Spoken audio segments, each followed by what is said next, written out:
In this video, I'll show you how to write the best introduction for your thesis. Getting straight to the point, for writing the best thesis introduction you should include 5 different paragraphs. These so-called 5 core building blocks will form the optimal structure for a high-quality introduction. The 5 core building blocks: 1. Common ground. 2. Complication. 3. Concern. 4. Course of action. 5. Contribution. Common ground. To start, Davis highlighted that all social theories that are found interesting are accompanied by a certain movement in the minds of the audience that finds them so interesting. This means, to captivate readers, you must spark both interest and agreement. Now, if you are planning to move something, you should know where you want to move that something to, but also where that something is being located right now. It follows that you must describe the current situation to your readers in such a way that they will agree with you. Failing to establish common ground may disconnect your work from reality or render it irrelevant to anything your readers can relate to or wish to read more about. Imagine entering a conference room for a scientific discussion.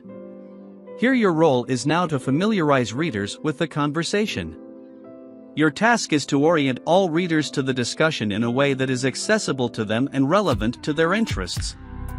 Common ground requires recognizing the primary literature you're contributing to and presenting its assumptions and your knowledge about it coherently. You form an agreeable starting point with your readers that gives them confidence that you are a reliable guide. Once established common ground, you are ready to highlight the limitations and complications of the established discussion. Complication. Within this metaphorical conference room, you have now oriented your readers to a discussion you wish to join. But how do you actually join? Your objective now is to capture readers' attention by introducing a complication within the established common ground. This could be an unexplored aspect, a problem, a twist, or a puzzle within the existing literature. It is like problematizing the situation and identifying how the current discussion is incomplete or inadequate. If you are able to introduce a compelling complication, you make sure that your readers will continue following the story you are telling. As you unravel the limitations in the conversation, readers' engagement intensifies. This necessitates balancing innovation and incrementalism, novelty that resonates with existing theory without becoming overly complex. After introducing your complication successfully, you make a compelling case to your readers that the complication is of concern, that it is important. Concern. Merely identifying a gap isn't enough, you must explain its significance, convincing readers that the complication matters is challenging since inconsistencies, contradictions, and missing pieces are often easy to identify in the existing literature, but readers often judge attention to these gaps as trivial or needless. Your task is to bridge the gap between identified inconsistencies and readers' understanding, highlighting how the complication resonates with their concerns, demonstrating the relevance of your contribution within the academic discussion is vital.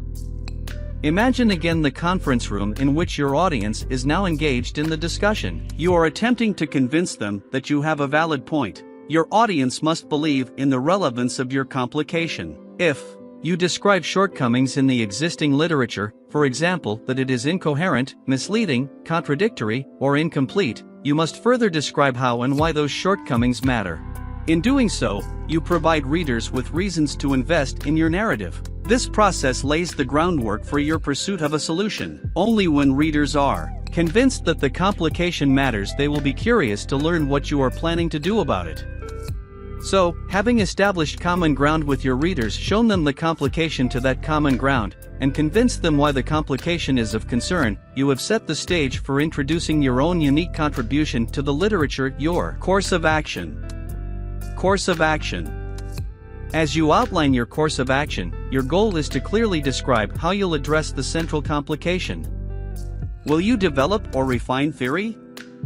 Options include introducing new constructs, modeling relationships, or challenging existing paradigms. There are different paths to theory development and refinement. The purpose here is to point out that you will need to identify and explain your chosen path. In the course of action, it is important to convince the reader that the course of action is relevant and effective. Clearly explaining your chosen path to readers is pivotal.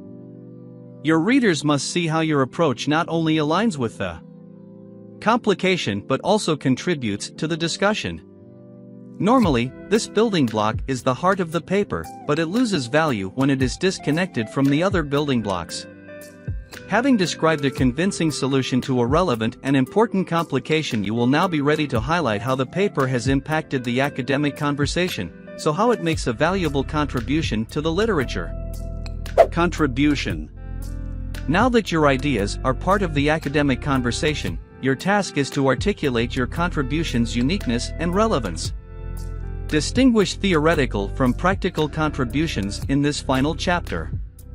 Avoid overstatement. Credibility is your priority. Describe how your work can shape interpretations, influence scholarship trajectories, and broaden perspectives. In the process of describing the paper's contribution, you explain to the readers how the ideas in the paper are novel and useful. By presenting your work as a valuable addition, you lead readers beyond what they know from received theory. Emphasizing your paper's potential for theoretical exploration, empirical investigation, and practical implications creates persuasive insights. Note that it is important to link these contributions to specific existing literature. Clearly state in your thesis what existing literature you are contributing to. Good luck with your thesis. Don't forget to like, subscribe, and share, and see you in the next video of The Artificial Professor.